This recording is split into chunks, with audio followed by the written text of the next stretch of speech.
You need more? Yes, sir, we could use more. Yes, sir. Thank you. Thank you, Mr. Chairman. Thank you, Senator Tellerville. Senator Kelly, please. Thank you, Mr. Chairman. Admiral General, congrats on your nominations. General, Senator Peters asked a question about that was very specific to Selfridge Air Force Base and recapitalization of the fighter jets there. I led some language in the fiscal year 25 Senate NDAA on fighter force preservation and recapitalization, which would require the Secretary of the Air Force to come up with a plan and then implement a plan to sustain and recapitalize all 25 fighter squadrons in the Air National Guard. So what do you think is the right balance between modernization and keeping our fourth-gen fighters? Senator, from my time as being the Director of Ops for the National Guard and sitting on ops steps, it was great to see the capability not only across the Air Force and in the National Guard, but the requirements across the globe for fighter demand.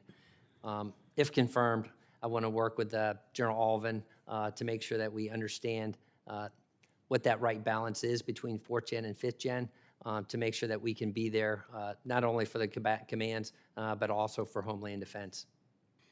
And what kind of weight do you give like a conflict in the Western Pacific compared to European theater when making these kind of decisions? Senator, as we look at China, certainly they're trying to gain advantage in land, air, sea, cyber, and space. And so over in the Indo-PACOM theater, China is our pacing threat. And so we want to make sure that we have the right capabilities. And 5th gen can be balanced with 4th gen and other things that the Air Force is working. So once again, I want to, if confirmed, want to work with General Alvin to get after that problem set. All right. Thank you, General. Admiral, we are in the midst of global strategic competition with both Russia and China. And China especially continues to influence a lot of effort there to influence in the Western Hemisphere, economic engagement that they use to gain access to natural resources and influence in the politics of countries, especially in Latin America and the Caribbean, are having an effect. And we continue to see inroads that China is making in South America. 22 countries in Southcom have joined the Belt and Road Initiative as China seeks to sign them up for some pretty bad deals and then exploit them for their natural resources. So, Admiral, how can we, or you, Southcom, highlight to countries in Latin America and South America about the dangers of working with China? Senator, I share your concern. I think we have to continue to expose malign activity as we see it. That's done a lot by our engagement from the diplomatic standpoint. When we do our military exercises, our mil-to-mil exchanges, we've been able to, one thing our partners are asking for us now is cyber.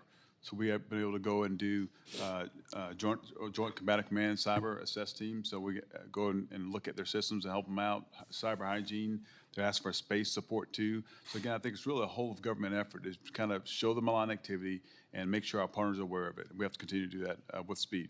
Beyond cyber, can you talk a little bit about the impact that foreign military sales in Southcom have and the benefits of building strong relationships with our partners in the area in light of the fact that China often goes in there and gives them some pretty good deals on equipment that is not first rate. So to be clear, our partnerships are best determinants in theater, and again, our major lever as a posture limited theater is the security cooperation.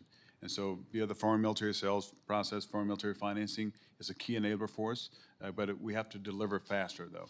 And that's kind of the thing we've seen as we kind of go forward as we've been watching this process the last year. So we're trying to find ways to deliver quicker, to get our partners, meet them at a point of need, to get them the assets they need. But again, they want the maritime domain awareness, they want the cyber, they want the patrol craft. So again, if we do that, then we have to deliver so that PRC doesn't have a chance. Is there one country in particular that you're concerned about in their interest in buying PRC military hardware? So they have a lease.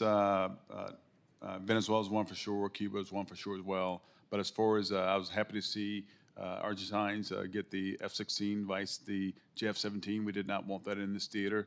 But again, they're very subtle, they engage, and they won't stop, so we have to stay on top of it. Yes, sir. Yeah, that J-17 issue was one that I've been tracking since I got here, and it is good to see that they'll be flying F-16s instead. Better plane for them, too.